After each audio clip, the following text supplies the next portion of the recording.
We're excited to have had 108 participants from 15 countries and 22 teams for the Think-a-Thon this year. Today, we're going to hear from our 8 final teams. These submissions were judged specifically on criteria based on the prompts chosen, and we'll be making final selections on winning teams for 2 different prompts. If we could go to the next slide. So this challenge is a unique opportunity for Columbia University School of Professional Studies to collaborate with the UN International Computing Center, where students and alumni for Columbia University, along with their teammates from all over the world, were able to take action and help advance the UN sustainability goals. And Anusha is going to talk a little bit more about that. But just some quick housekeeping items. We really encourage you to use the chats to cheer on your teams. And we will have an audience vote for a winner. So make sure that you're available to access and vote for your favorite team. I want to now turn this over to our own Nicole Arndt. Nicole is an associate director at CDL and has led this initiative for the School of Professional Studies. So Nicole, over to you. All right. Thanks so much, Diane. And thank you everyone for being here. My name is Nicole Arndt. I'm an associate director at the Career Design Lab, and I am ecstatic that we are in our 2nd year of the UNICC Think-a-Thon Challenge. Before we begin, I want to thank all of the collaborators who made this event possible, the judges, mentors, SPS students, alumni, faculty, staff, and interns, of course, the CDL team, and the UNICC for bringing together colleagues at UN Women and the UNEP to create this opportunity. Allow me to now introduce Ife. Next slide, please. Actually, skip ahead again. I want to welcome Anusha Dandapani, Chief Data and Analytics Services Officer at the UNICC.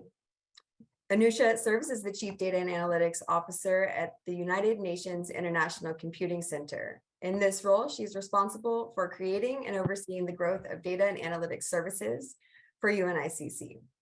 Anusha advises and partners with other UN organizations, industry, and academia on solving their business problems by leveraging artificial intelligence, machine learning, data analytics, data engineering, data science, and capabilities. Previously, Anusha was a data scientist lead at Barclays. She has been an amazing partner to work with, and I'm ecstatic to turn it over to Anusha. The feeling is mutual, Nicole.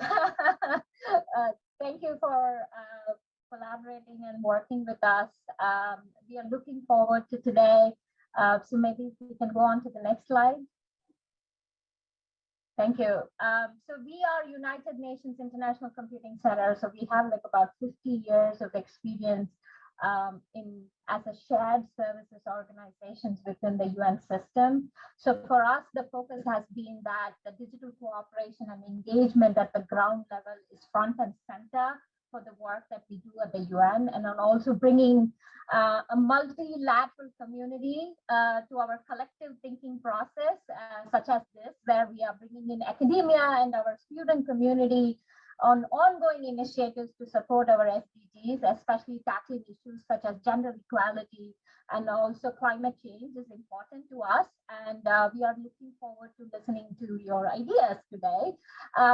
So maybe if you go to the next slide, the challenges that we presented is that the new projections of global poverty by UN Women, by UNDP and UNEP is that 388 million women and girls will be living in extreme poverty in 2022.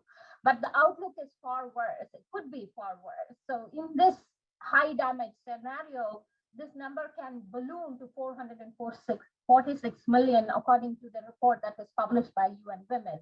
So UN Women reports that there is a long way for us to reach gender equality by 2030. So the challenge that we posted to our student community today is that, can you provide a recommendation or an innovative solution that will help us address this gender inequality in the workspaces? And what are those solutions that we can consider as UN, and how do we bring those solutions to fruition is why this Think-a-Thon is here for. The second challenge that we did pose is that there is an urgent action that is needed to combat the global climate change and its impact. Can you provide us an idea, provide us a digital technology use case to involve citizens, and then also making sure that in involving citizens, we are able to achieve the climate change objectives that is set out to us by the Paris Agreement. So we are looking forward to listening to your ideas today, and good luck, teams.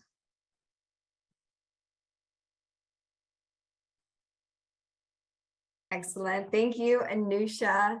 So a quick overview of the competition rules and what you can expect today. We have 8 final teams who will have 5 minutes maximum to present their solutions. If any presentation is to go past 5 minutes, that team will be disqualified. Teams are only allowed to present 3 static slides as a visual aid, so no music, videos, or props are permitted. A team is allowed to have a maximum of 2 presenters, and following each presentation, the judges will have 3 minutes for questions.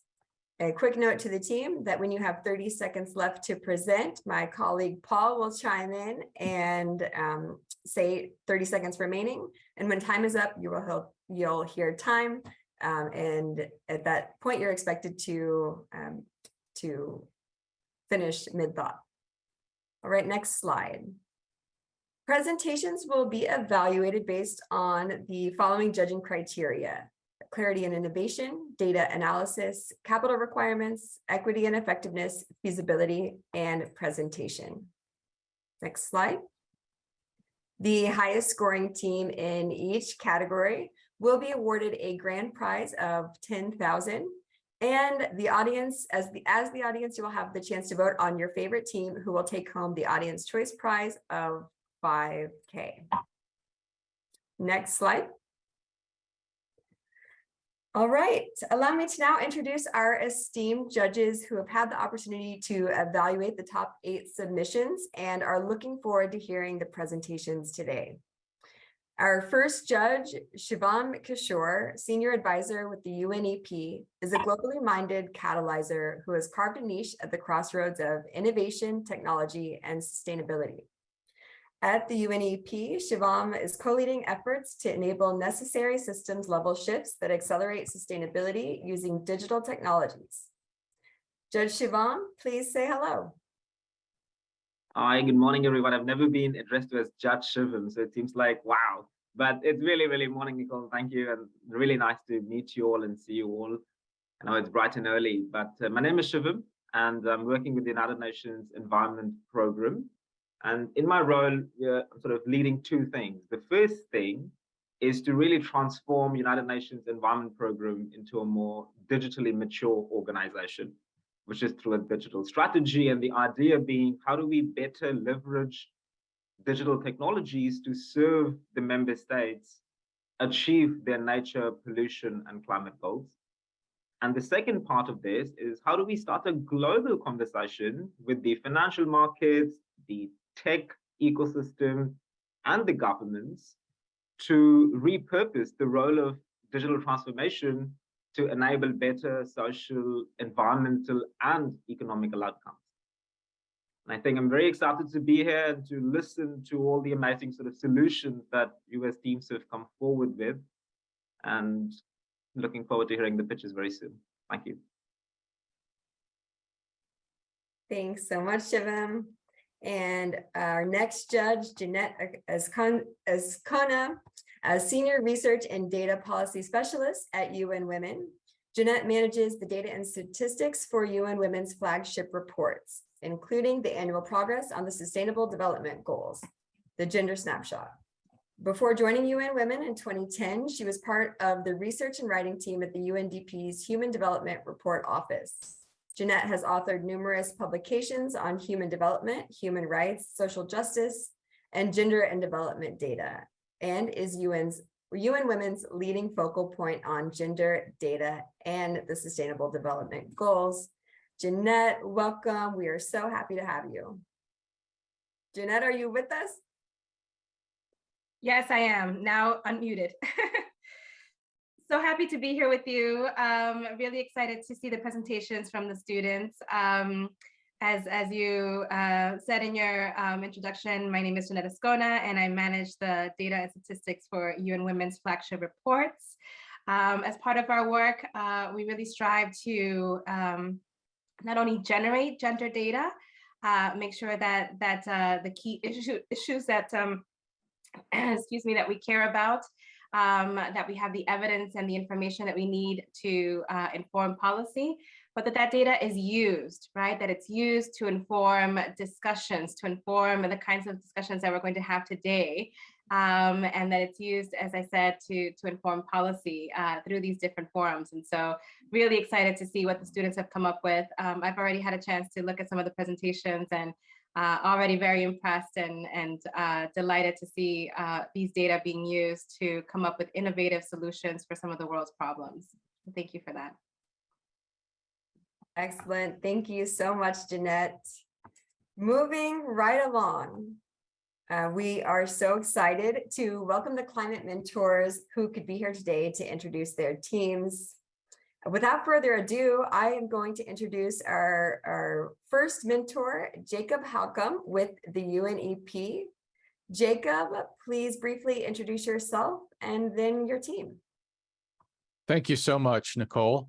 And thanks again for this opportunity. My name is Jacob Halcomb, and I work in support of the United Nations Environment Program, Screening the Blue Effort, which is focusing on the sustainability, internal sustainability of UN agencies. It is my great pleasure to introduce the members of Team Athena. It's a cross-disciplinary and international team of some very dedicated students, and it has been my great pleasure to work with them over these past 2 weeks. Just quickly, the members of Team Athena are Lavan Paramaswaran from Singapore, who's training and studying in applied analytics, Ida Wang from China, with experience and study in enterprise risk management, Janice B. from China with study and experience in nonprofit management, Gigi Saridachanta from Thailand with study and knowledge of negotiation and conflict resolution. And presenting for Team Athena is Zach Russell, who's from the United States and is studying sustainability management. Zach, I turn it over to you, and good luck, Team Athena. One more. Hey, Jacob. Good morning, judges and fellow contestants. My name is Zach Russell, and on behalf of Team Athena, we believe that the creation and implementation of a regenerative ocean farming brokerage would provide a sustainable operating model to effectively address Sustainability Development Goal 13, climate change. Next slide, please. The average global temperature has been rising at a rate of 1.7 degrees Celsius over the next century and has been since 1970. In fact, the 7 hottest years on record have actually occurred in the last 7 years.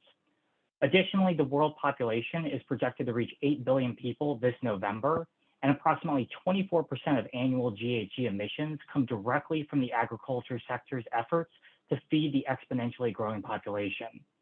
While our team's initial goal was to identify ways in accelerating the global implementation of SDG 13, we saw an opportunity to provide a solution that also addressed additional SDGs, including incorporating responsible consumption and production techniques, empowering the marine biosphere, and all while fostering local economic growth and prosperity, particularly to vulnerable groups affected by climate change. As a result, our proposed development of a tech-empowered regenerative ocean farming brokerage model was formed. Next slide. What exactly is a regenerative ocean farm, or ROF? Well, it's an aquaculture technique that focuses on growing and harvesting both seaweed and shellfish, while requiring no outside food sources for growth. Additionally, carbon sequestration is achieved through seaweed farming, and marine ecosystems are rebuilt through shellfish filtration.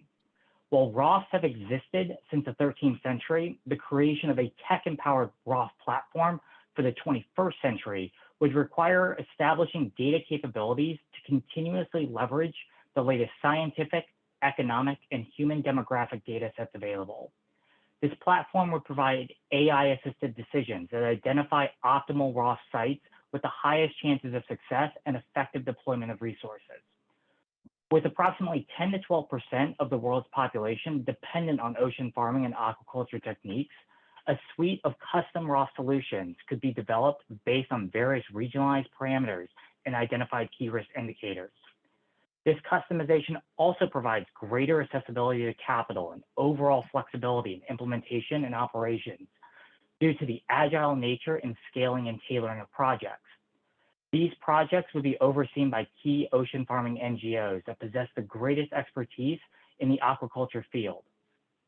While local farmers and economies will benefit from increased access to global markets, some of the greatest benefits could actually be realized by cultivating ROFs through both protein substitutes and vehicles for carbon storage and sequestration. This is strikingly noticeable given the production of 1 ton of beef can emit approximately 300 times more CO2 than producing the same ton of seaweed. Next slide. So how can all of this be achieved? Well, the ROF brokers operating an entity model would serve as a central hub in developing and operating global ROF projects successfully. While seed capital is vital for the development of the brokerage platform itself, equally important to the success of this model will be the constructive relationships held among key stakeholders. This platform provides a dedicated space to cultivate these relationships. By developing the brokerage as an independent platform, it can be deployed through mobile or cloud-based computing methods, both of which greatly enhance its global adaptability while maintaining a consistent data flow between parties. Additionally, it minimizes the amount of transaction costs currently present in existing aquaculture operations by directly connecting stakeholders together. For example, local fishers and farmers would be able to gain access to sell voluntary carbon credits calculated from their raw seaweed cultivation to the carbon market. A majority of these proceeds are directly received by locals from that sale, and the remaining portion is split amongst NGOs and brokerages and the brokerage for new ROF projects. Additionally, connections could be brokered between the corporations that buy these carbon credits and the NGOs building the ROFs, 30 seconds. resulting in direct funding opportunities for ROFs operating in the same regions as the corporations.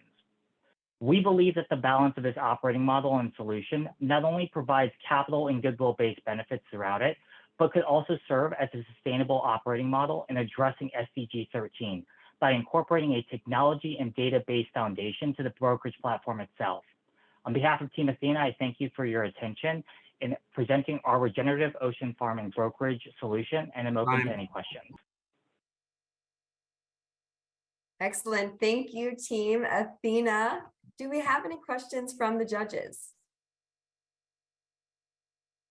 Sorry. Nicole, should I just go ahead and ask the question? Oh, absolutely. Yes. Amazing. Thank you first for the presentation. A really lovely concept and a great presentation and articulation of ideas. One question for me is, so like you said, the regenerative ocean farming or ROFs has been around for a long time. They're certainly not a new concept. And one of the challenges that has been preventing their scale for quite a long time is the access to rights to farming. A lot of communities, it's still a global conversation where one of the biggest challenges that prevents them from scaling is the farms are not able to get access to the rights to be able to farm underwater from the different countries or the jurisdictions in which they operate. I would love to hear if you've done some research, or what would your thoughts be around mitigating that concern, because that I can see as a big hindrance in scaling this opportunity. Yeah, so one of the biggest drivers of the platform itself is aggregating the data sets between essentially government-based risk, as well as the ability to access certain waters or gain cooperative access between various parties. And obviously, for the initial startup portion of this, it's cultivating those various partnerships and relationships both on a private and public sector in order to get that buy-in. I think one of the biggest hurdles being if the governments are handheld or restricted in some cases. Obviously, there's going to have to be some of that massaging that will be done down the road, but the scalability will need to be done in areas that will have the greatest impact initially. Those will be longer-term efforts. Sorry, one quick question, Nicole, if I have time, is from a monetization. So do you also hope to monetize this platform, or what would be the funding strategy in the long term, as in what's the revenue model there? Yeah, so revenue model would essentially be, right now it's nonprofit, given that it's trying to amalgamate various funds, but you could obviously scale this up to be a private entity overall. You could scale it up additionally to the flow of the data and certain partnerships into the brokerage itself with fee-based structures, additionally with corporations and seafood and seaweed buyers, providing a flat-based fee for overall continued use and access to this platform. Thank you. Excellent. We'll welcome our next mentor, Sonai Khan, Associate Director of ESG and Sustainability at Colgate-Palmolive, and our very own SPS faculty of the Sustainability Management Program. Sonai is here to introduce Team Carl. Thank you. Thank you very much. First, I would like to show my appreciation for being part of this program, both to the Columbia University and also to you and ICC. So I'm the Associate Director, ESG and Sustainability at Colgate, and a lot of my work actually includes working with data, collecting, managing, and making sense of it, and then informing business, but also our stakeholders.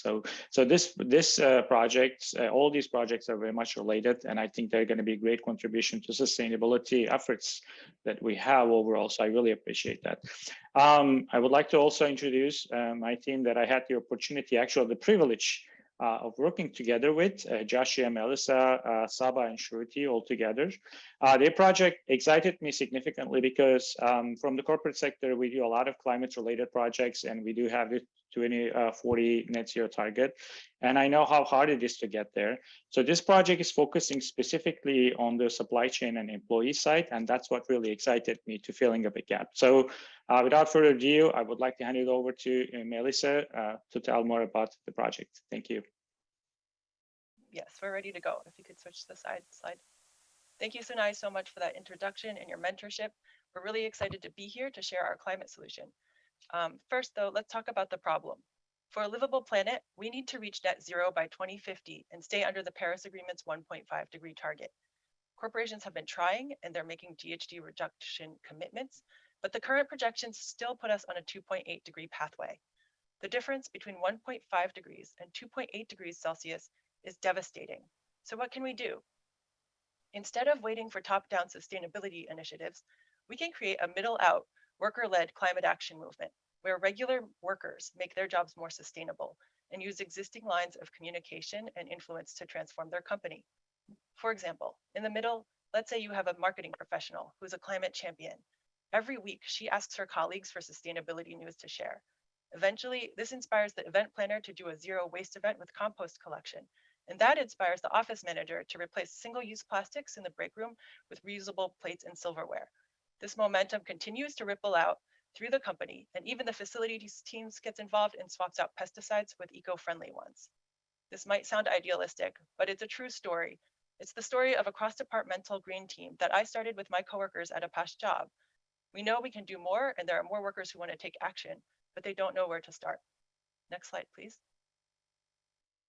The solution we've designed is CARL, short for Climate Action Resource Library. CARL is a program that empowers individual workers to use their roles to achieve meaningful climate actions. The program consists of 3 parts: an online community platform that supports peer learning and behavior change. We also have workshops and events where we bring workers as sustainability professionals together to create the 3rd part, the core content, which consists of feasible and job-specific climate action resources, which means when workers first come to the site, they can search for their job title and find climate actions they can take at work. So what makes CARL different from other work climate action guides? In the current landscape, the other guides are focused on high-level company-wide change, which requires long-term organizing, or they have highly technical recommendations with a steep learning curve. CARL, on the other hand, is focused on what workers can do today. We understand that most people are busy at work and don't have time to learn about GHG protocols or science-based targets. We make sure that our climate action recommendations are feasible, realistic, and through our community principles and action framework. Let's talk about the principles in the yellow box. People first. We believe that every worker can be a climate champion, and for this reason, workers are at the heart of Carl. Our community library is open and free so that everyone can get involved. And lastly, co-creation between workers and sustainability professionals, which is vital since climate initiatives cannot succeed without worker expertise and buy-in. This co-creation process is where we apply our action framework. It's likely like a materiality matrix for jobs. We host workshops which workers can find the intersection of their job's climate footprint and their responsibilities and workers' professional interests. This ensures that our climate action guides are material to the job and feasible. Next slide. So how is Carl going to help us reach the SDGs? Well, we're going to catalyze corporate and cultural change. The time is right. People are ready to act. According to Yale research, 7 in 10 Americans feel a personal sense of responsibility to take climate action. That's over 115 million workers ready to go. Companies are also motivated. Over 3,000 businesses have emissions targets, and new climate regulations are coming that will cost companies billions. And for the rest of us, with only 28 years left to reach net zero, we need information and tools like Carl to educate the entire workforce on sustainability so that everyone can be a part of the solution. But first, we have to build Carl. So let's talk about implementation. We've completed the discovery phase and built a live prototype. We've learned a lot and we're ready to create the beta version with more guides with the Think-a-Thon prize. In the third phase, we'll do a corporate pilot. Part of that training will be proprietary for the client, but it will also help to fund workshops and resources that are free and open to the public. This will help 30 us seconds. reach SDGs 8, 9, 13, and 17 as quickly as possible. Once the pilot's complete, we'll continue growing Carl in a modular way, adding more resources job by job, so we can help every worker become a climate champion. Thank you. Excellent. Thank you so much, team. Carl, do we have any questions from the judges? Really, first, I mean, thank you again. This is a brilliant presentation and such a lovely articulation of the idea, and a very important one indeed, because it balances the need for individual ownership versus the corporate and the government ownership, which is an everlasting question for all of us. So it certainly presents a solution to a need in the marketplace.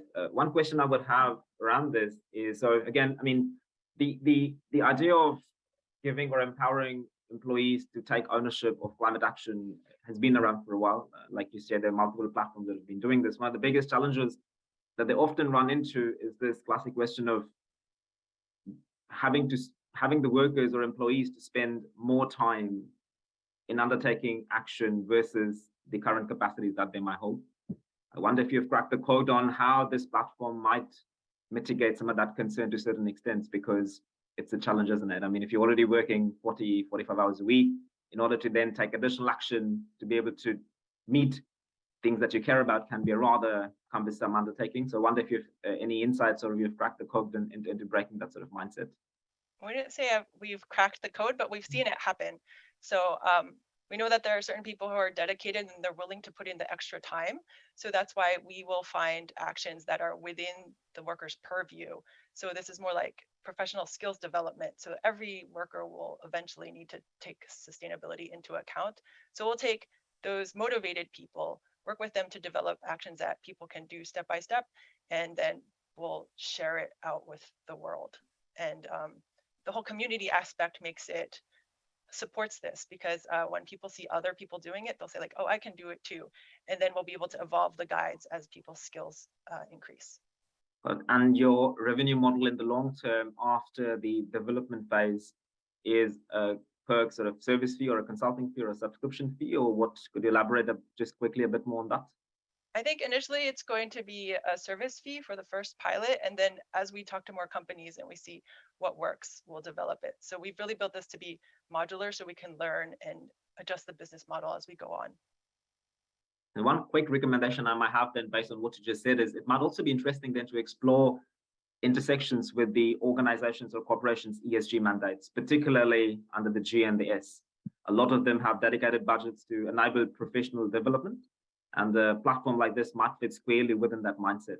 So might just be something interesting to explore as you grow. But thank you again for answering the questions. Thanks for that recommendation.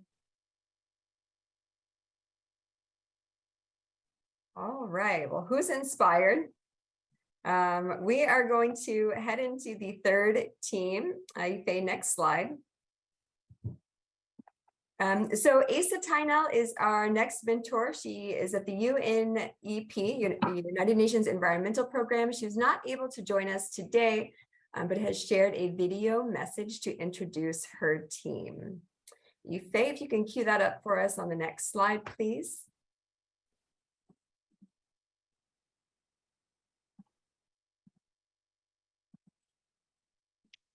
Hi, my name is Osa Elizabeth Tynell, and I work for the UN Environment Program in supporting the whole UN system in reducing its own carbon footprint.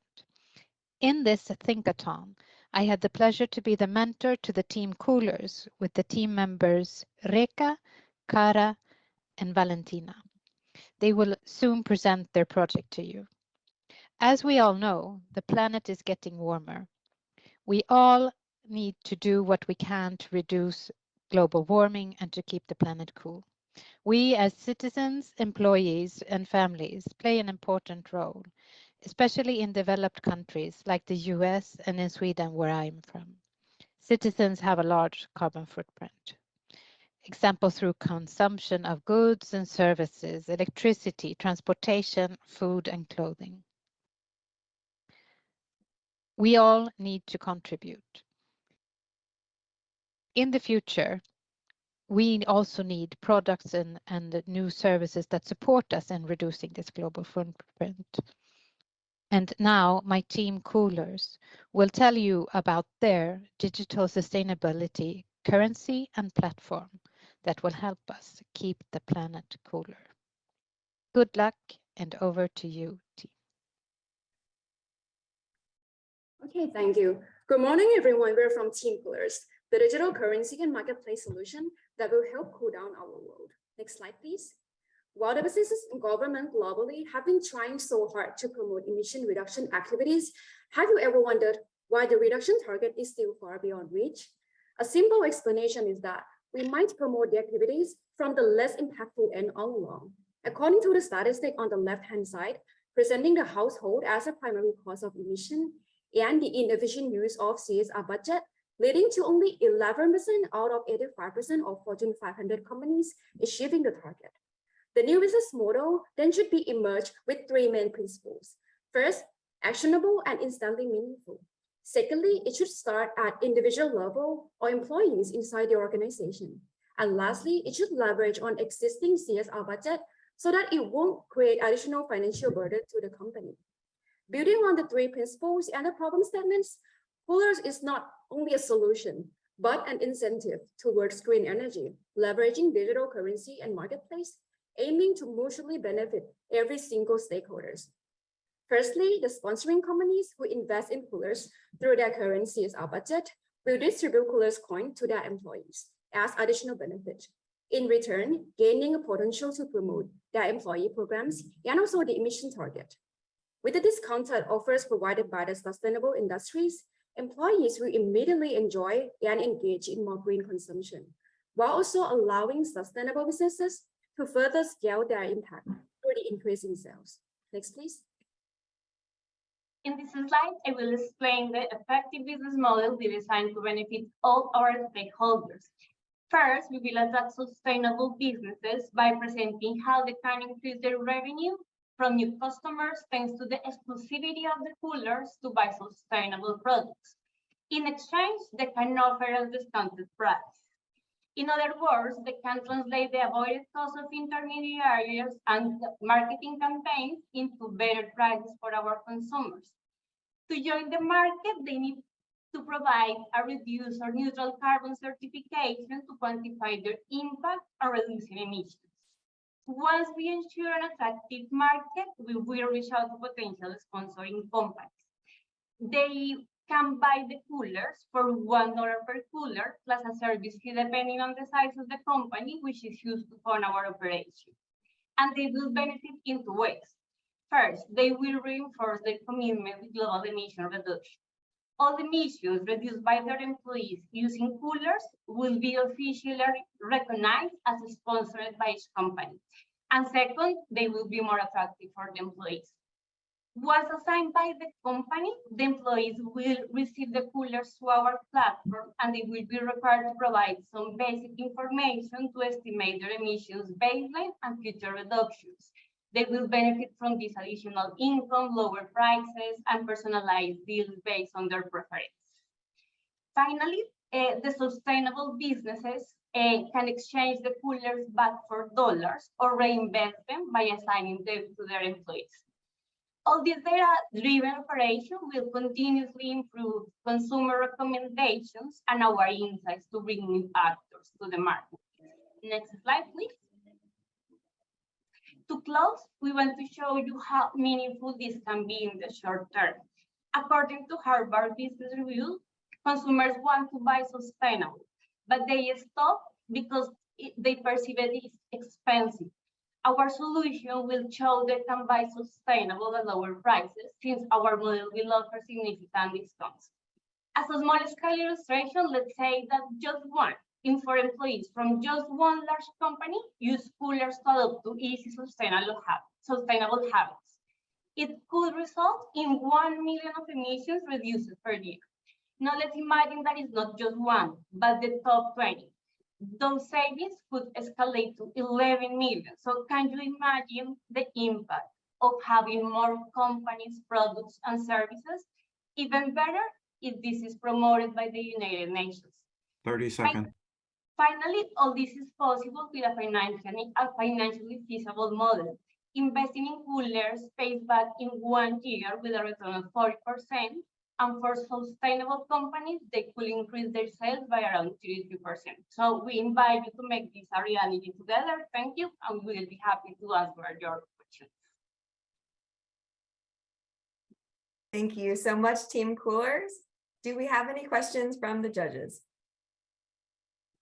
Thank you so much. Again, a lovely presentation and sort of a really, really interesting and cool idea. One question I would have is, I wonder if, as you were sort of undergoing this process of articulating the project or exploring the project, did you get a chance to understand what the pushback might be from the employers? Because in effect, we are now creating a model where we are putting boundaries on the employers from the companies on what they could buy and what they can't. It's almost like enforcing a behavior shift on the employers. So that sort of brings about the question of personal liberty to front, where, I mean, if I'm giving an employee a certain amount of dollar value, I should be free to choose what I want to purchase, but I'm now starting to influence my purchasing decisions. Have you sort of have any feedback or any thoughts on this pushback that you might receive? Because the idea of personal liberty and personal choice is being questioned here in a certain way. So I would wonder what your thoughts would be on it. Okay, thank you so much for the question. I think I'll start with the employees and employer first. So in terms of the employers, right, we actually created the idea based on what is called the unmet need of each stakeholders here. We know that the company itself, they have their own target to reach the emission reduction target, right? But right now they're facing the inefficient use of CSR budget. So based on the company perspective, it's not like they have to spend more on that. They just use the current CSR budget to spend more on the more effective projects, something like that. And that could also help their employees to retain their employees inside the companies as well. And in terms of the employees itself, right? I think when we mentioned that we're going to partner with sustainable business, it's not only just only the green product or something like that. We actually want to cover every single sectors, as many as possible, to make it various choice for the employees itself to have the choice to choose. And also the employees doesn't lose anything because it's actually the add-on top of what they're currently getting right now in terms of salary. Amazing, thank you. And just one other question, have you also thought about from an equity standpoint, because certain organizations may be able to offer a certain dollar value equivalent of coolers to their employees versus other organizations based on where they stand in the corporate spectrum. And so if the premise is the fact that making sustainable choices is already expensive for individuals, do you think that might further create inequity? I think it would. I think in terms of my perspective towards this, right? I think it's more towards a welfare for 30 seconds. Yeah, it's kind of like when you give the employees like the food discount or like the food coupon, it's more like that. It's more not, I don't think it's gonna affect like the total equity of the companies, like in a whole. Thank you.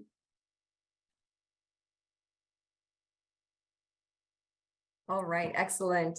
We have a final team presenting in the Climate Action Challenge category. So mentor Amos Dornbos, I don't believe he is able to join. Amos, if you're in the room, please do chime in. From World Vision International, I will be introducing Team One Tribe Indigenous Carbon. Team member Christopher Starr in the Columbia SPS's Negotiation and Conflict Resolution Program is joined by Galia Orn and Robert Fincati of One Tribe.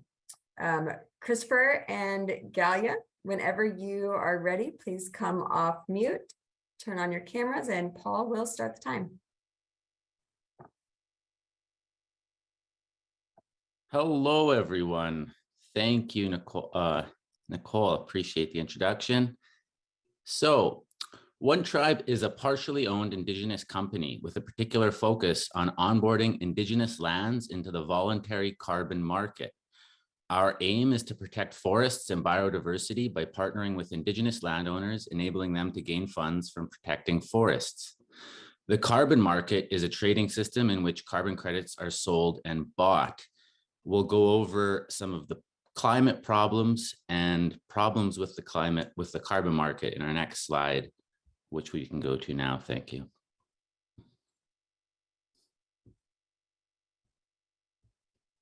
Climate problem.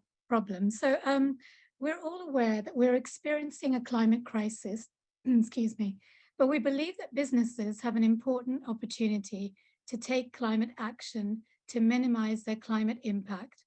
We also believe that nature offers the best solution to climate change, and protecting trees, forests, and rainforests in particular that absorb carbon from our atmosphere is more critical than ever. However, 40% of privately owned forests are under threat of deforestation. Carbon offsetting is a partial solution to greenhouse gas emissions, and the market and sale of carbon credits has been growing significantly. However, many Indigenous communities have been precluded from benefiting from carbon credits and entering this growing market due to the fragmented ownership of small plots of land, the lengthy process and costs, which are also barriers to entry. The regulated carbon projects can take anything from 2 to 5 years, with landowners gaining as little as 10% of the carbon credit sale. On the other side, we know from our experience that business owners who want to purchase carbon credits don't always have the level of transparency and visibility of the impact their funds can have, which they can then share with their consumers through the impact pages that One Tribe can create and meet the UN SDG goals. Excuse me. Next slide, please. Thank you, Galia. So using our climate action technology, we are providing a faster and simpler process to allow access to all landowners, in particular Indigenous landowners, to the carbon market. Through a platform that will issue smart voluntary carbon credits, we will be able to reduce the onboarding stage from 2 to 5 years to 6 to 12 weeks and enable landowners to enter the market at zero cost. One Tribe aims to empower Indigenous communities, honoring traditional knowledge and sharing this with the global community through storytelling and cause-related marketing that demonstrates the impact companies are having by protecting forests and Indigenous knowledge. Further, carbon credits allow consumers and communities, land-owning communities, to connect to the UN Sustainable Development Goals, notably climate action, life on the land, life below water, and no poverty. One of the pictures, the images in this slide is a root bridge that some of you might be familiar with. It's actually on UNESCO's being considered for a World Heritage Site by UNESCO. And this bridge is located in Meghalaya, India, and it's based on traditional knowledge that the idea for this came from. And I leave this image here as a reminder of how much traditional knowledge is out there, how much world heritage are we losing out on as a global community. Shivam, you mentioned in the beginning of this digital transformation as a goal of the challenge. So One Tribe's platform represents a dramatic digital transformation for communities who would not otherwise be able to connect to the burgeoning climate market, as well as to the global community. 30 seconds. And as a digital transformation for consumers who will benefit from learning about and investing in land conservation initiatives based on traditional knowledge. Collectively, this platform is an opportunity to engage in a global conversation on protecting land and creating buy-in on an international level for conservation standards and goals. Thank you for your time. Appreciate all of the other presentations. It's been truly inspiring. Thank you so much, Team One Tribe Indigenous Carbon. Shivam, do you have any questions for the team?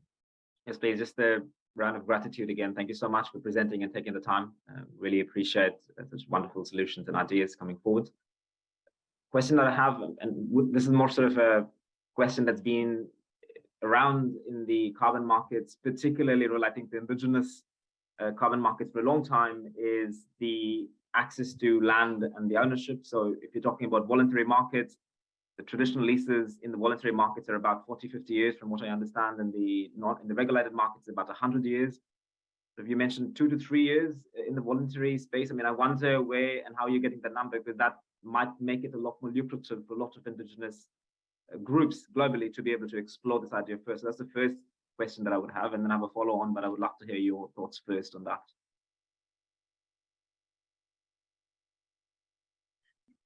I think we reached the number of 2 to 3 years because we wanted to make it as accessible as possible and not tying anyone in to these long, 10, 20-year contracts. So we're trying to make a flexible platform.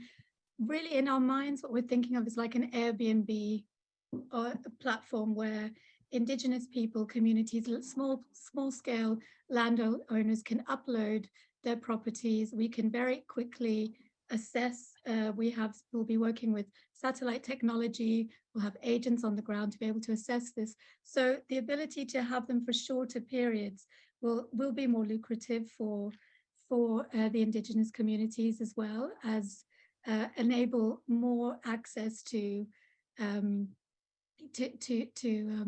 lands for different companies as well. So there'll be a bit more of an open market that doesn't limit.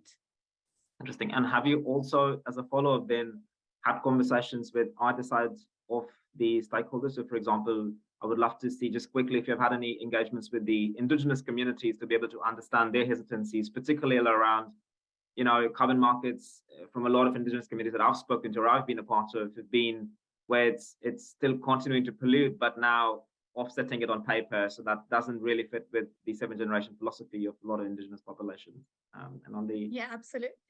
Have you had sort of any insights on that? Yes, sorry.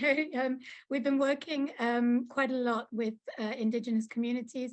One Tribe Indigenous Carbon is partly Indigenous owned from communities in Canada, like the Wapaitan Dakota Nation that we are consulting to work with them in Saskatchewan, as well as communities, Mayan Indigenous communities and Aztec Indigenous communities in Mexico that have small parcels of land, ejidos, that are precluded from entering any carbon market. So for them, this is an opportunity to benefit from being the custodians of lands that they already are. And in the storytelling that we want to. Sorry. All right. Sorry to cut you off, but we're running a tight schedule. So thank you so much. Thanks. And thank you to all of the climate teams for presenting today. We are going to move right into the next challenge theme group of presenters. who were asked to present on gender equality in the workforce. Thank you so much to all the gender mentors here today. I would like to welcome Diane Confurious, Senior Data Scientist at TNO, to introduce our first team. Good morning, everybody. I'm Diane Confurious, and I work as a data scientist at TNO. TNO is the Dutch Organization for Applied Research, and we carry out research in different fields.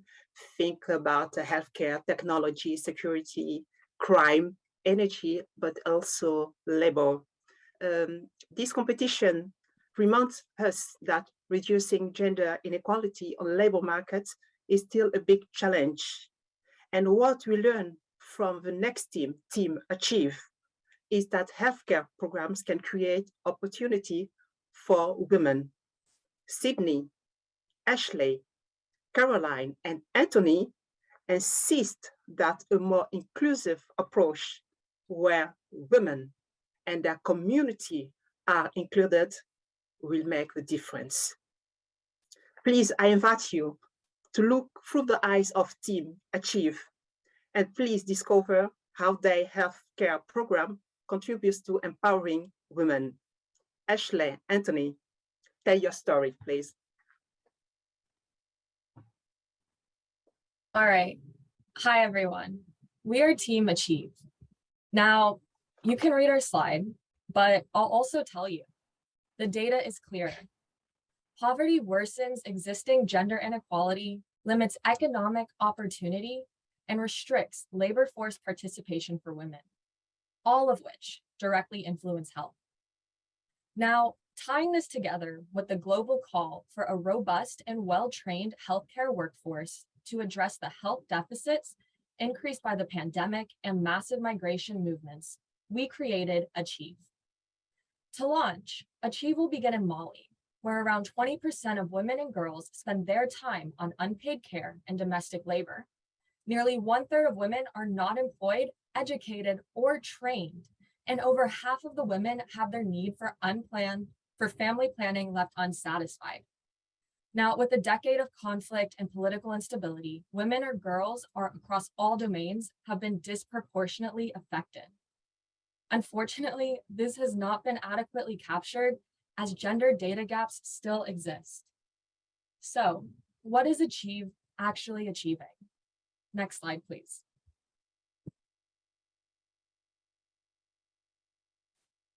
So I'm not going to go through all the nitty-gritty details of our program. They're all here on this slide.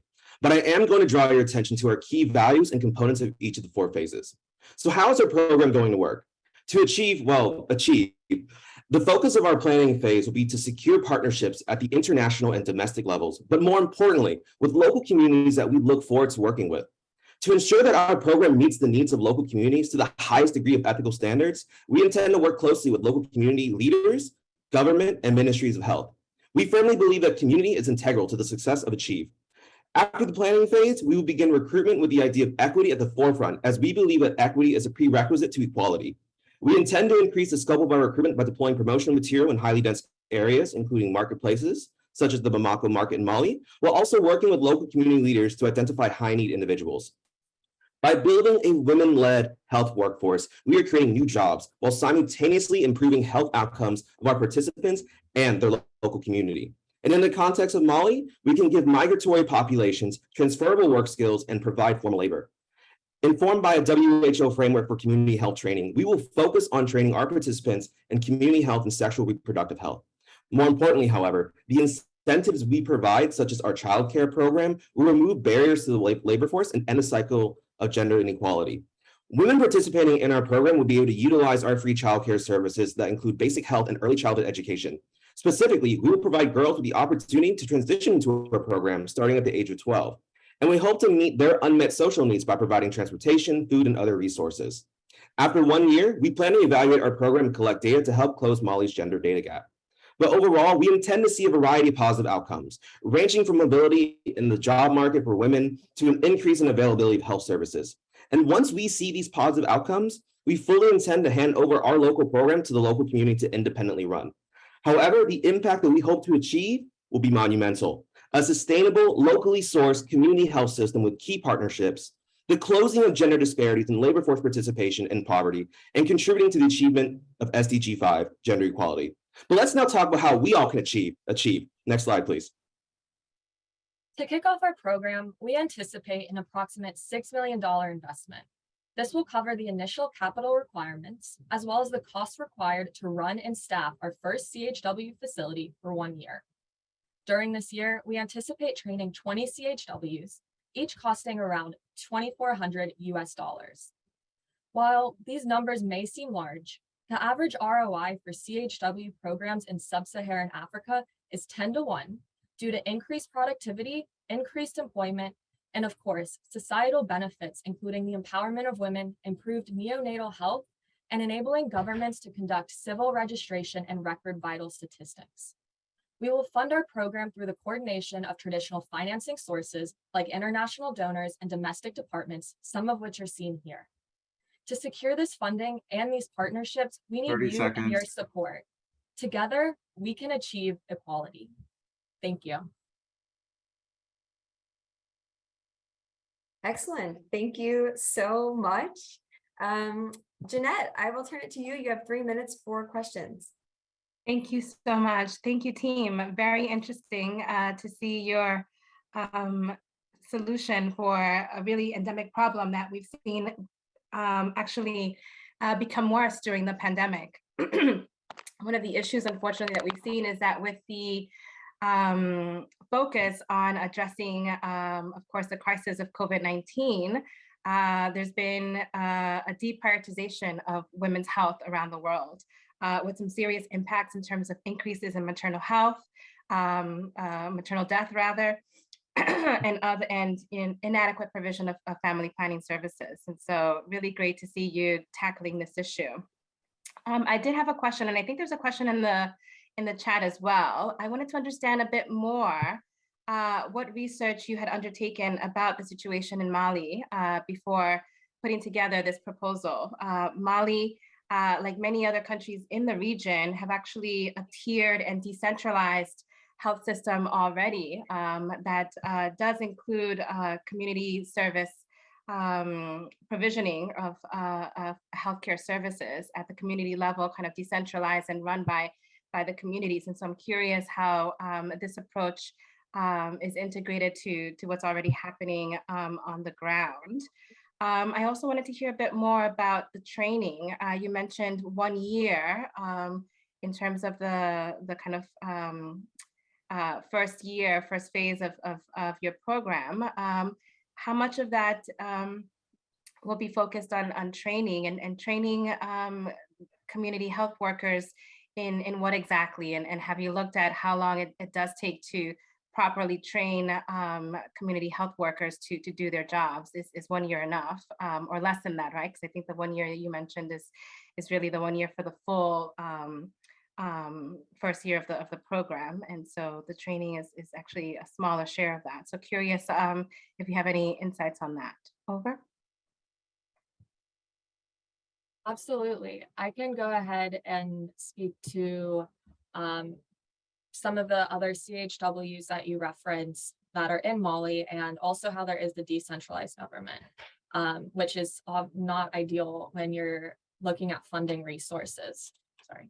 And so across sub-Saharan Africa, what we had noted in other countries is there's a bit of a breakdown in terms of funding sources. About 20% is domestic government, while 80% is international. And so we identified some key funds like the Global Financing Facility, are also looking at partnerships with the World Bank, International Bank for Reconstruction and Development. And so tapping into those resources to then really harness and promote how we're including childcare in our CHW program is really a differentiator across other CHW programs. Additionally, working with the Ministry of Finance to really make a program that is comprehensive. Thank you. Thank you so much, Team Achieve. We definitely have to go through these quickly, but hope to talk more in the future about these solutions. All right, moving into our next gender team. On behalf of the mentor Flora Hayworth, who is head of the Secretariat International Gender Champions, I would like to welcome Team Atelier for the Future. We have Min Young from our Columbia SPS Applied Analytics program, So-Yoon Kim, Mailman School of Public Health, Sang-Yu Young, who is earning their MPA at Harvard Kennedy School, and Young Kim earning their Master's in Public Policy at Harvard Kennedy School as well. So Flora extends her good luck and congratulations to what you've worked on so far. Whenever you're ready, Paul will start the time as soon as you begin speaking. All right, thank you, everybody. Good morning. My name is Min Young Sun from the team Atelier for the Future. So to tackle gender inequality in every sector of the globe, our team proposed two-track solutions. The first one is for the countries where crime prevention and environmental safety feature is needed to enable women's safe use of public transportation. And today, we decided to focus more on our second solution, a map-based one-stop shop mobile app for caregiving, since COVID has put a spotlight on the urgent crisis of gender inequality in childcare. So the problem that lies in gender inequality in the workforce is the growing childcare burdens that disproportionately impacted women. And the problem took a turn for the worse during the pandemic, as you can see from the graph above that the prime age women's labor participation rate has significantly dropped in 2020. This leads to the higher poverty rate and harsher amount of caregiving burden to the poor and marginalized groups of women. Now it is time to address the global childcare crisis with a scalable and impactful solution. We believe that childcare needs to be a part of a country's infrastructure like roads and railways, but we don't have to dig or extract anything to build it. We can build it from our community, from our social capital, by leveraging the knowledge, wisdom, facilities, and skills already available within our communities. And our proposed solution, Nanny Today, the one-stop shop mobile app for navigating childcare needs, will tackle the problem. Next slide, please. From Nanny Today, parents can have all of the necessary information about childcare from A to Z. By partnering with the mobile map services, parents can find the nearest locations of both institutional and individual childcare. And from the app, parents have direct access to the information about institutions, ranging from pricing, available services, and reviews. Beyond the childcare institutions, Nanny Today also provides a childcare provider connection platform where a pool of available and pre-approved individual childcare providers are displayed. Not only about the institutions, but you can also take care of the food for kids. By partnering with local meal providers, Nanny Today will give direct link to order the food on demand for caregivers. And last but not least, Nanny Today will provide government subsidies and support available to residents by partnering with government departments in charge of gender equality and family policies. Improvements needs to happen both on the supply and demand side, and we believe that Nanny Today is a solution to make an impact. About the implementation and cost projection about Nanny Today, our presenter Young Kim will continue on the next slide. Thank you. Before talking about cost, it is worth noting the grave cost of inaction when it comes to dealing with the current global child care crisis. So I just want to say upfront, while how much it costs is important, we must keep in mind that the cost of doing nothing is far greater. I know you've had time to review the slides, so I'll keep this brief. If I can draw your attention to the right side of the slide, our plan to provide our services is to provide our services in 10 to 15 regions in 5 years. We believe it's going to cost about $6 million, and you can see the breakdown there. Moving to the left-hand side of the page, in order to achieve that goal, we have a detailed implementation plan for the first year, and it includes 3 parallel work streams. They are creating partnerships, developing app and services, and creating our piloting program. After having achieved those short-term milestones during the first year, we'll begin our expansion into more regions that will get us to 10 to 15 regions in the next 5 years. With this cost, we believe that we can bring about social benefits that make this an extremely lucrative opportunity. Because the benefits will include increased income and economic livelihood for parents, increased quality of early childhood education for children, enhanced ability to collect data with regards to other SDG goals, and lastly, organized community of childcare workers who will be able to mobilize and advocate for better working conditions for themselves. We believe it is time that we recognize childcare is part of a country's infrastructure, just like roads and railways. Our app provides the platform to enable those critical connections to happen. 30 seconds. And in the process, build trust and context-specific solutions. It also provides solutions to some of the common challenges shared across diverse communities for childcare for different ages, from young to old. Nani, today, our app, one-stop shop app for childcare, we allow mothers to go back to work while improving the lives of children, other family members, as well as our care providers. Thank you. Well, thank you so much, Team Atelier, for the future. I have a feeling that phrase, the cost of inaction, is going to be one that sticks with me. So do we have any questions from the judges for the team? Thank you so much, Nicole. Really great presentation. Congratulations to the team. I did have a question about whether you had considered how this app, which I think is really important, it addresses one of the key kind of barriers in this kind of care market, which is lack of information or asymmetry in information. And so really, really interesting to see how you've thought about this and really thinking about this as a one-stop shop that does bring in different stakeholders, including governments. But I did have a question about the app being used by different groups and subgroups of women, right? So one of the challenges that we have, of course, in many regions, and I take note here that you mentioned 15 regions, you mean geographic regions around the world. How will this app be used and how effective will it be in countries and in regions where access to smartphones are still quite limited for women and where access to kind of the internet and other technologies is also quite limited. And so how do we ensure that this is reaching different groups and subgroups of women, including those that oftentimes are in most need of these kinds of services or in these kinds of solutions, because they lack the information to be able to navigate the care sector. So over to you for hopefully a response to that. The literacy issue, of course, is another point that's coming up in the chat. Thank you. If I may take a crack at the question, thanks for the question, first of all. And you're right. This app, it's an app. So by nature, it depends on some infrastructure such as smartphone and internet.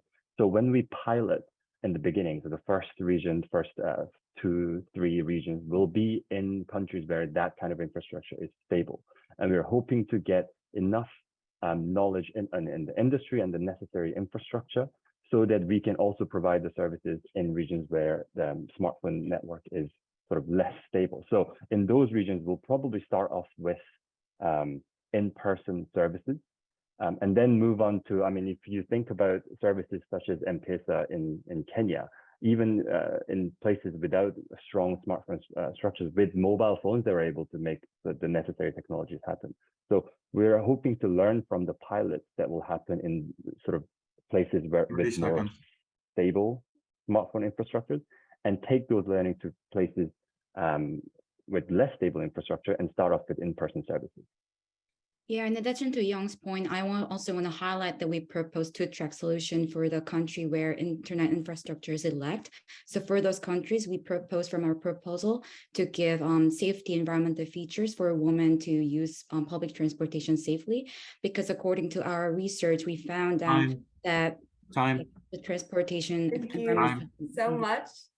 Sorry to cut you off, Min Young, but thank you for your presentation, and thank you, Jeanette. There's no easy questions, that's certain.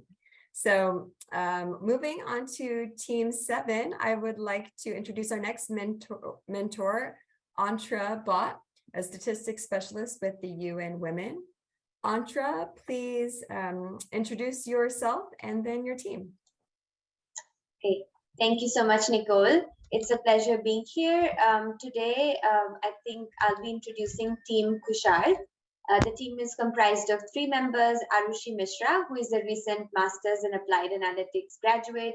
She's worked in analytics for several years, and right now she's also working on a tech product for her own self on the side. Ashwin is a current Master's of Public Administration student. He has several years of experience in education, community engagement, and public policy. And finally, Mansi Agarwal, who is a current Masters of Public Administration student as well.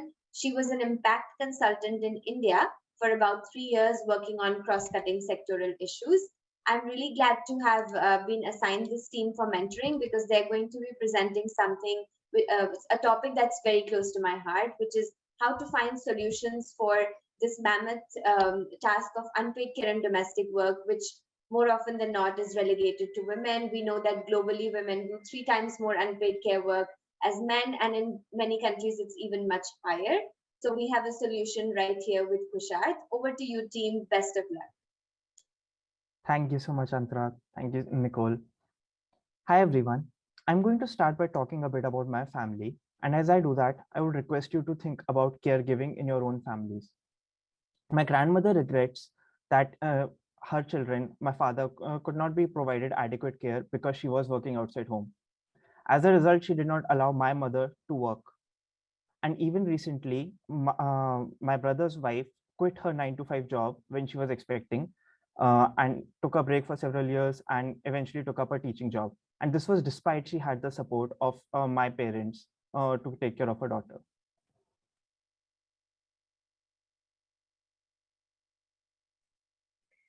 The second presenter is muted.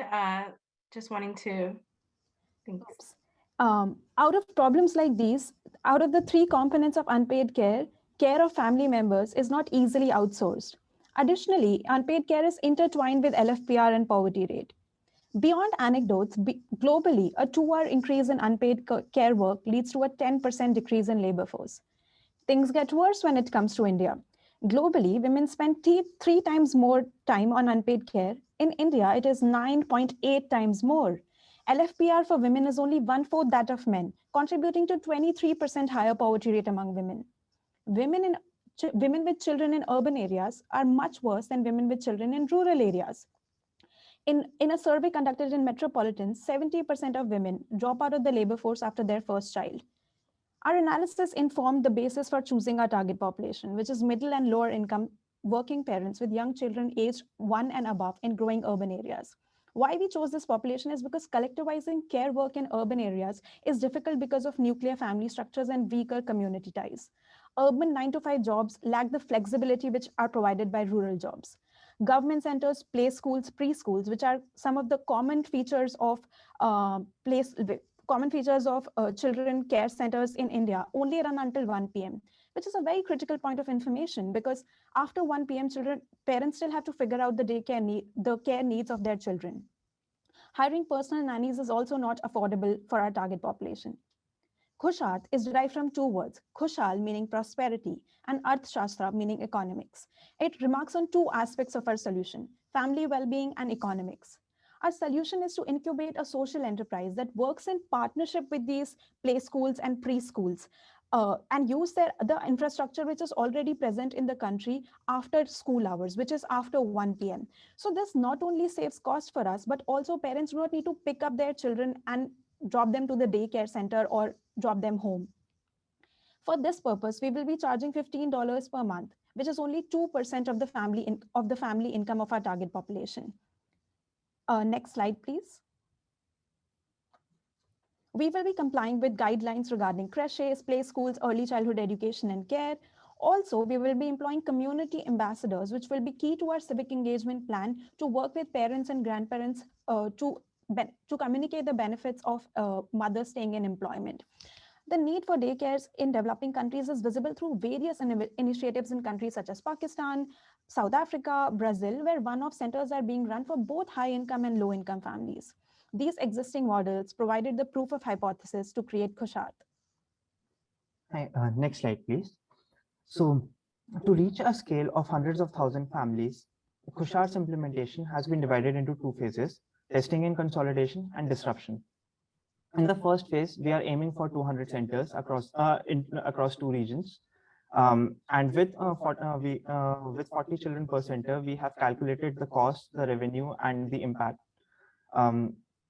Our estimates say that we'll start getting profitable by the 4th year, and the impact will be around 80 to 100 families on an average per year, translating to a retention of 5750 family women in the labor force each year on an average, and additional employment for 800 women who will be working in our facilities. We require an investment of $400,000. And all these numbers are based on highly conservative linear projections, which is not going to be the case. And additional revenue streams have been discounted. In the second phase, that's where the disruption happens. We'll be expanding to other growing cities. We'll be expanding to lower income groups, which we'll do by making it more affordable by leveraging community spaces and volunteers from the community. And also corporate partnerships, which they are mandated to provide like daycare support and credit services.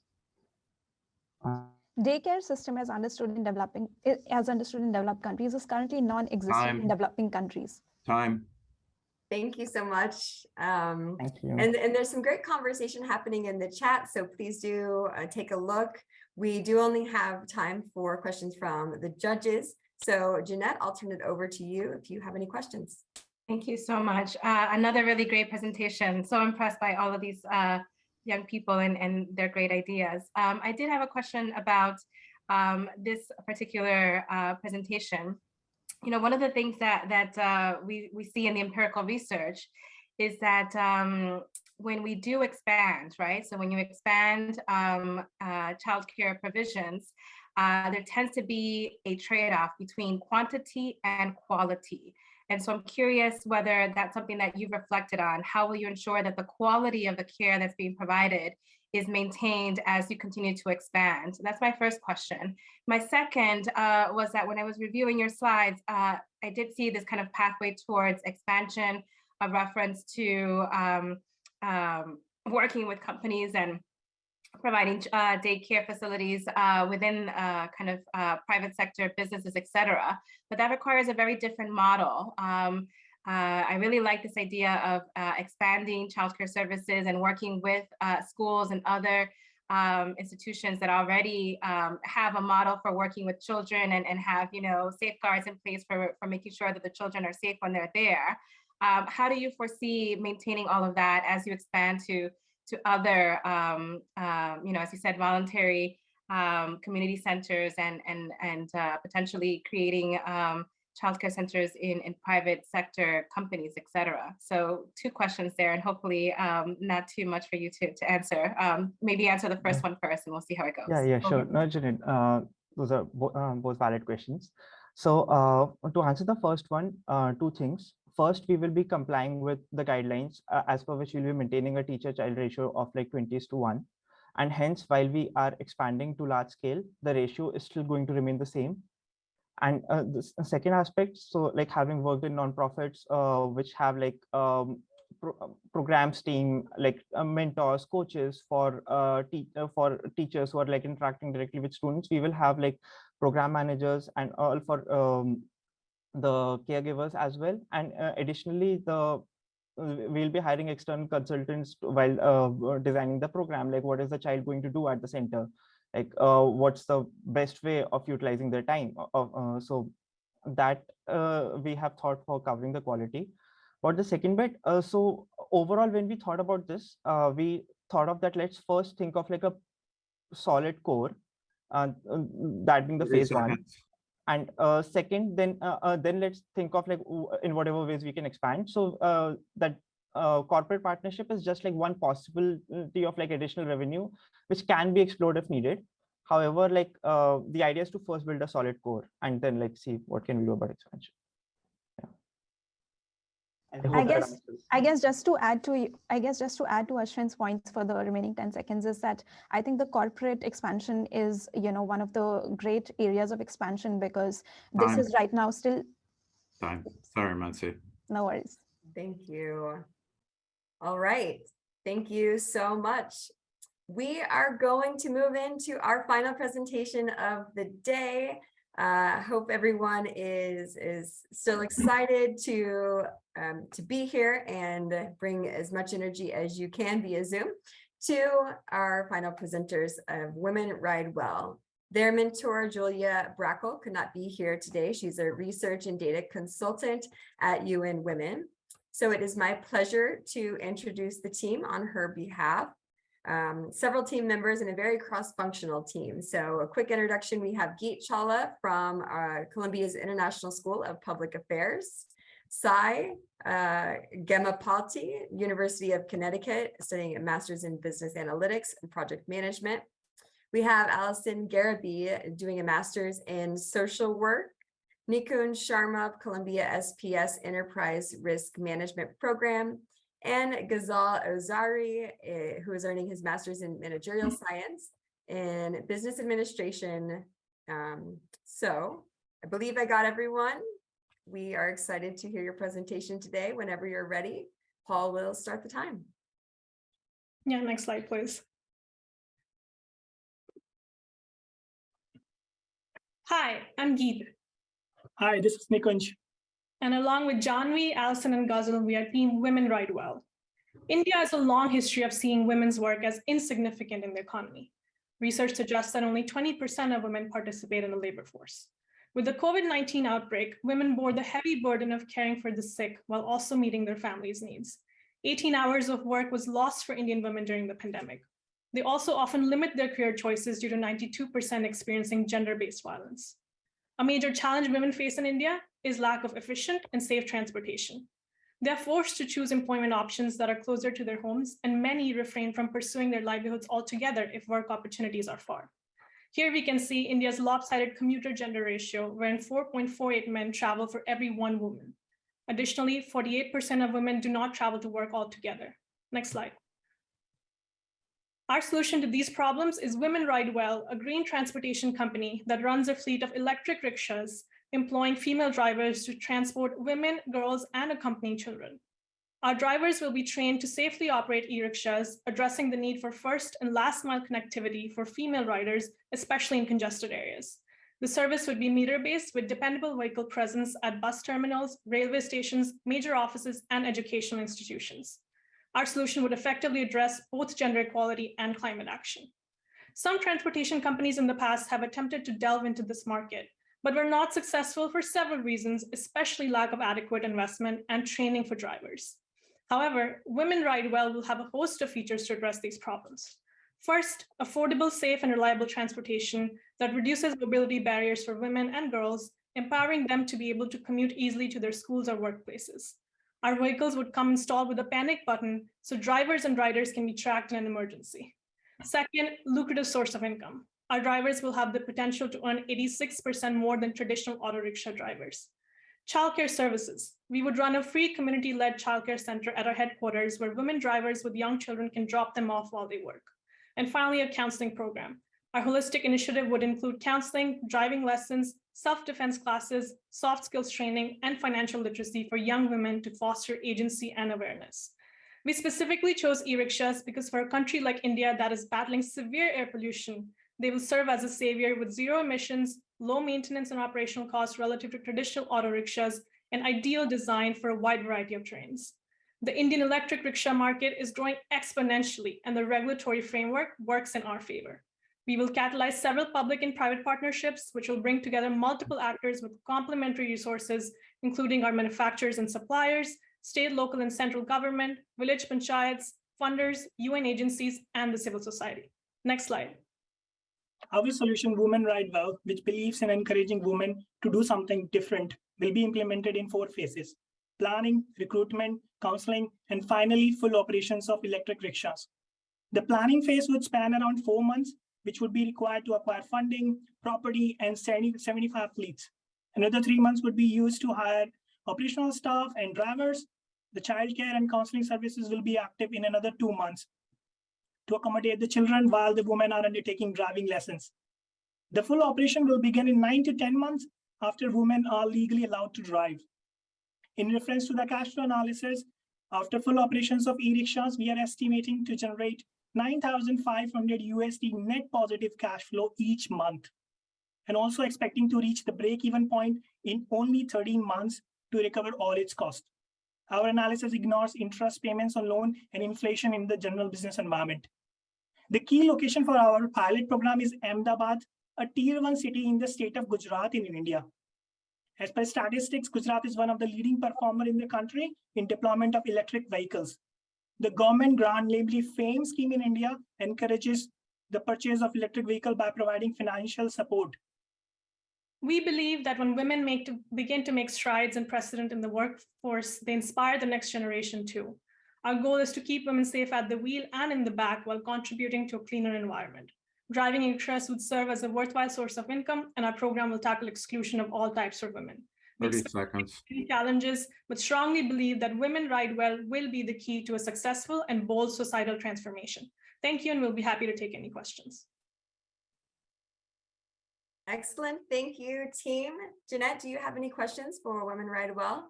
I do, and thank you so much for the presentation. Really innovative, interesting idea that merges actually the two challenges today. So really excited to see this. I did have a question. You know, one of the things that we advocate for is increasing women's access to the labor markets. But not only that, right? It's not about more women in the workforce, but it's about more women having access to decent work, right? With access to social protection, with decent fair wages, et cetera. And so I'm curious to hear whether that's been something that you factored in. So not only increasing the wages, right, compared to other rickshaw drivers, but making sure that the women and men working in your Women Ride Well have access to other benefits. And so curious if that's been factored in. And then I guess the other question is that, you know, one of the other challenges that women face is that oftentimes because of ingrained gender discrimination, they have less access to capital, to resources. And so what is the idea for acquiring these vehicles? Would women have to have capital to already be able to rent them out, et cetera? How will you ensure that women have equal access to these as men? Given, again, that kind of background of oftentimes women having less access to resources as compared to men. Over.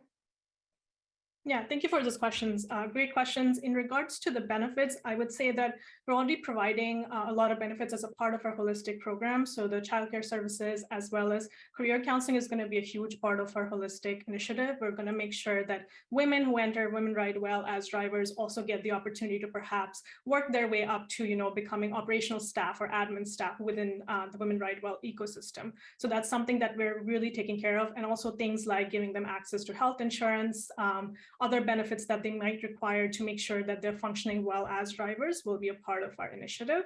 And in terms of the second question, maybe something that's Nikunj can answer.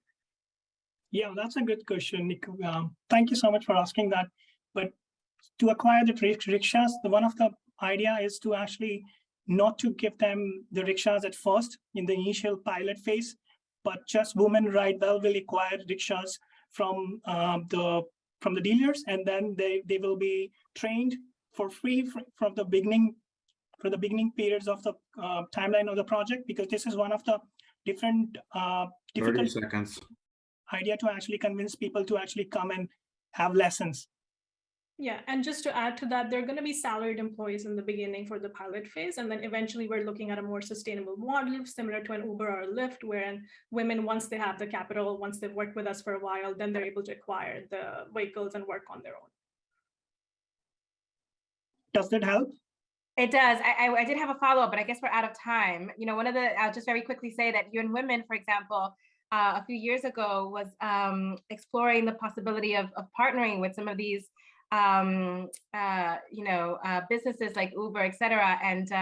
And we weren't able to follow that through because of some of the issues around making sure that the employees of these different organizations have fair, equal wages and have access to social protection, not just childcare, right? It's great to see that that's something that you're including, but actually have, you know, the ability to contribute to kind of old age insurance, et cetera, and have that kind of also as part of the package, making sure that, again, we're creating jobs, but we're creating decent jobs as well, not just, you know, jobs, but really decent jobs. And so it sounds like you've reflected a little bit on that. So thank you for that. Thank you. That's great feedback. Thank you.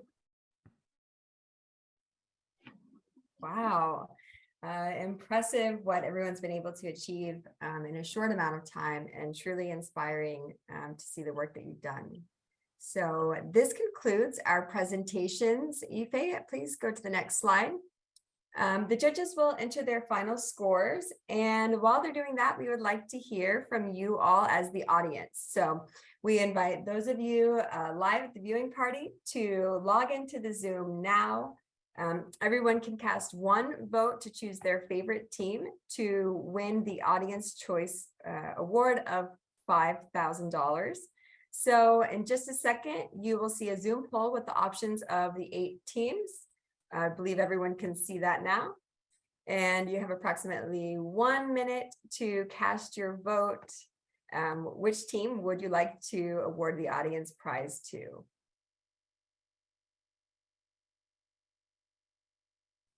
So I am excited to now introduce a special guest. We have last year's first place winning team here with us for a presentation on their work since the challenge. Please welcome Dean Arger. He's an alumni of Columbia SPS Technology Management Program and won the challenge last year with Team Agritech. Dean, take it away.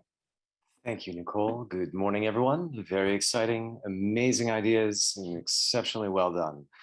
Yes, my name is Dean Arger, partner at Infolinks Capital and graduate of SPS. It's really a pleasure being here today. I'd like to thank the UNICC and Columbia University for the opportunity to say a few words related to our project from last year.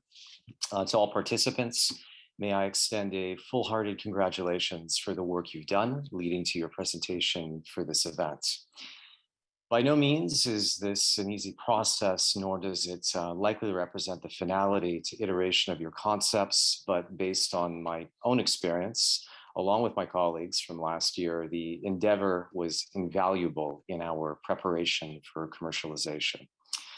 Humility remains for taking first place, and we use the momentum and guidance derived from the effort geared toward the Think-a-Thon as inertia propelling our model forward.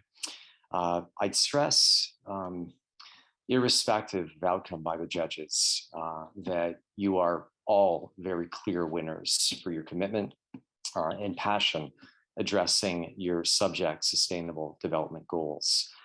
The SDGs that we targeted in our submission were zero hunger, good health and well-being, clean water and sanitation, and responsible consumption and production. Thematically, food security universally was and remains our focus. Our solution, accelerated ozone, representing the first of a series of technologies we're launching, is a revolutionary disinfection delivery system, dramatically reducing malicious pathogen in food supply from farm to plate. Implementation of treatment materially extends shelf life, leading to substantial reduction in waste, while locking in pick field flavor through to consumer.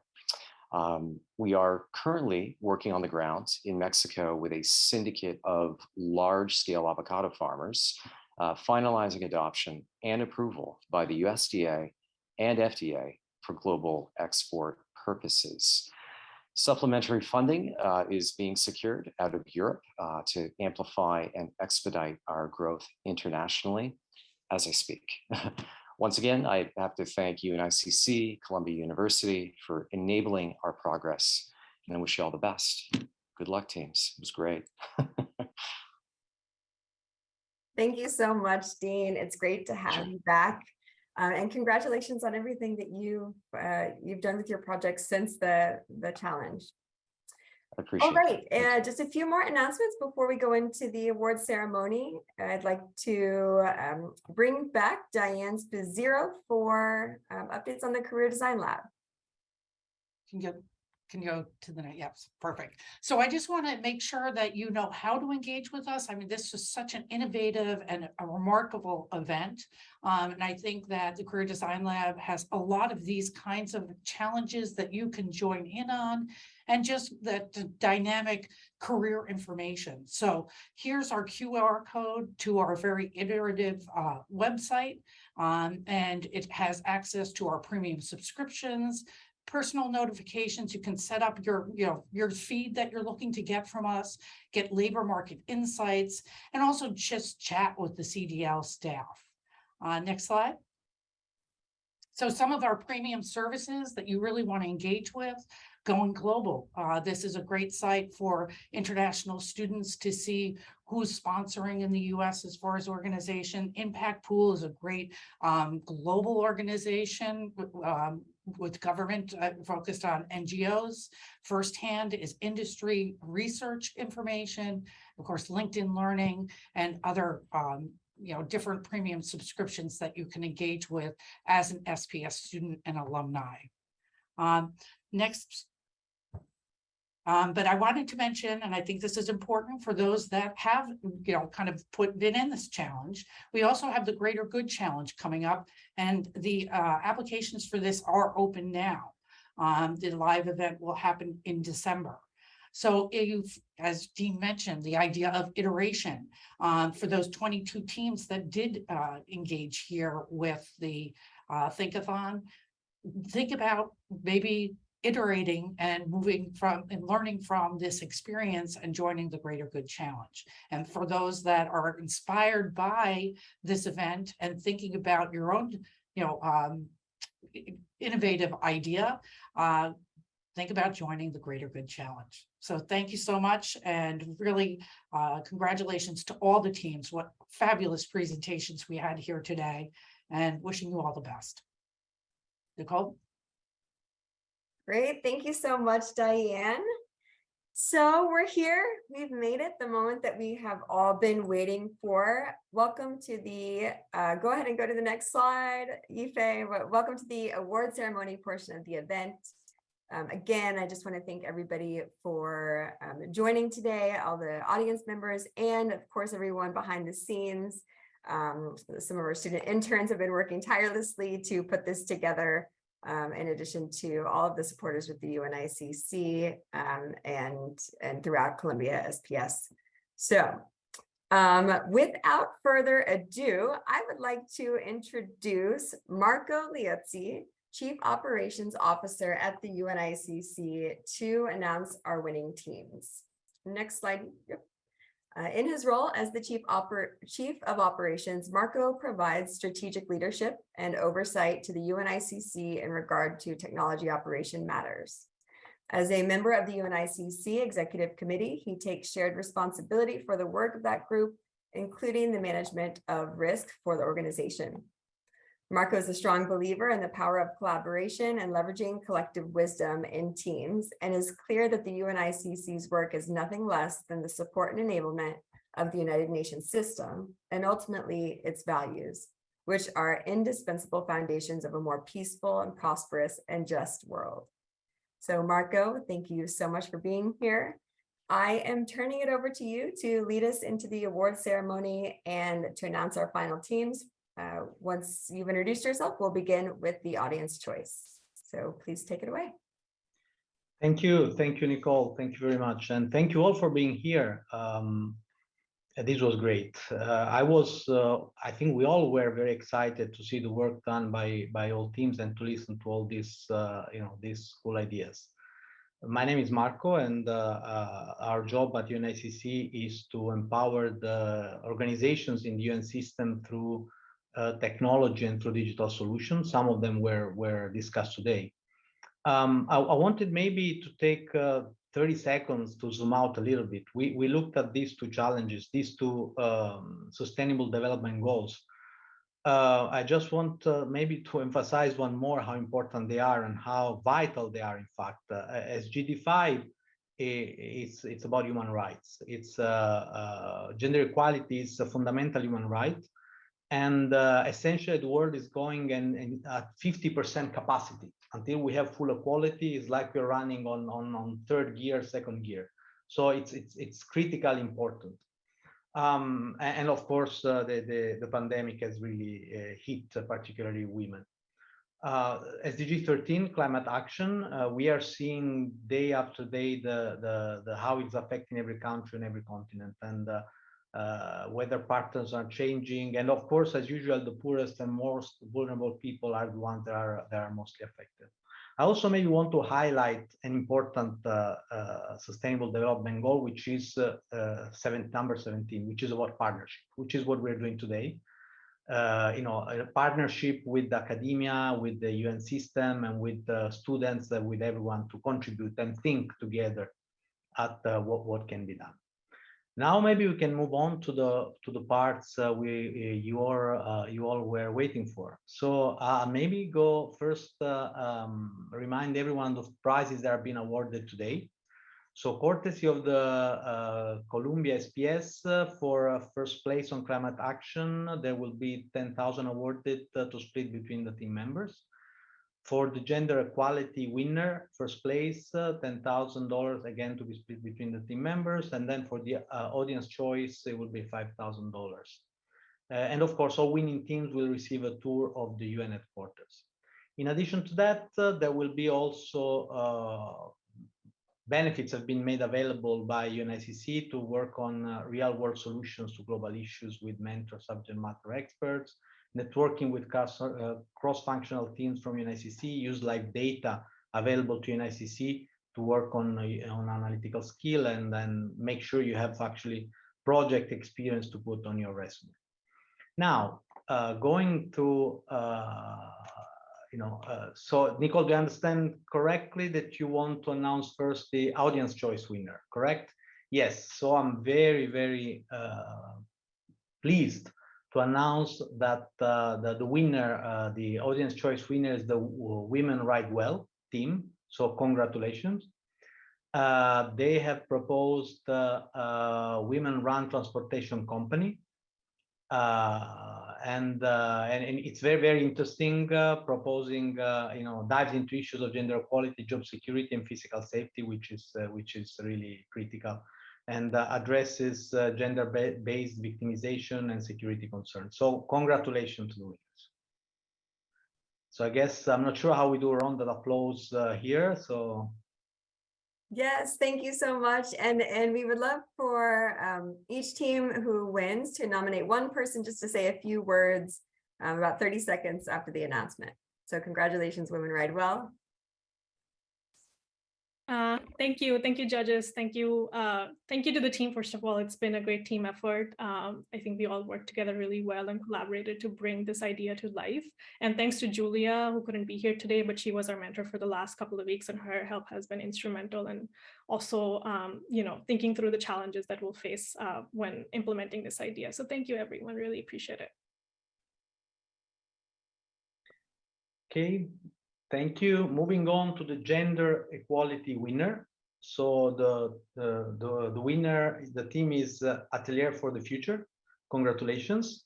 They propose a two-track solution for lower and higher income nations. The first solution was to implement safety feature to create safe environments for women to move. And the second solution was to introduce one-stop shop to address the caregiving problem. So congratulations to the team.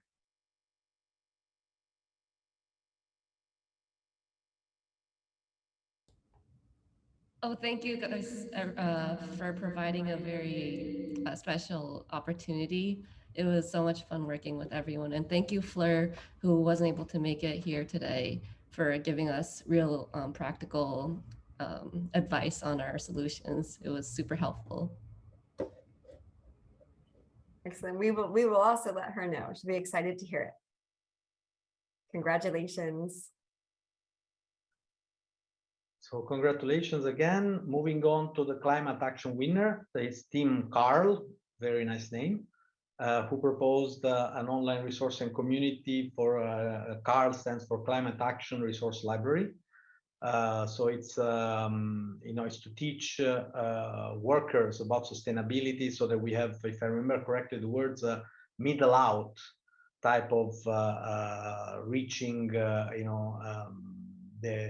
make sure that everyone feels their climate action, and they use their, how can I say, they're aware of their climate action in their day-to-day responsibilities and know what to do. So the mission is to empower workers and see the cultural change in the workplace. So congratulations. Thank you so much. And I want to thank the team, of course, and Shruti Chander, who wasn't able to make it today. And on behalf of the team, thank you, judges. Thank you, Columbia UNICC and the Career Design Lab. We've learned so much from this experience, and it's going to help us get to the next phase. And I really want to thank our mentor, Sonai. Thank you for sharing your expertise with us so we can hone our business model and clarify our message. And we feel so lucky to have been matched with you. Like, you really get what we're trying to do. And to anyone who's watching, if you want to take climate action in the workplace, join us. We'll help you do that. Email us at team@carl.eco. Thanks. Thank you. Thank you, everyone. Congratulations again. And back to you, Nicole. All right. Well, congratulations to all of the winning teams. We'll be in touch with you. This does conclude our competition for today. I hope you enjoyed the event, and we would love to hear your feedback. So if you could take just a quick second to scan the QR code and fill out the short survey. This will conclude our 2022 Think-a-Thon competition. Do stay engaged with us, and we hope to see you again at the competition next year. If I could ask the mentors, judges, and teams, winning teams, just to stay on and for a photo op, that would be great. If you have to go, we understand, but everyone else, thank you for joining, and have a great rest of your days.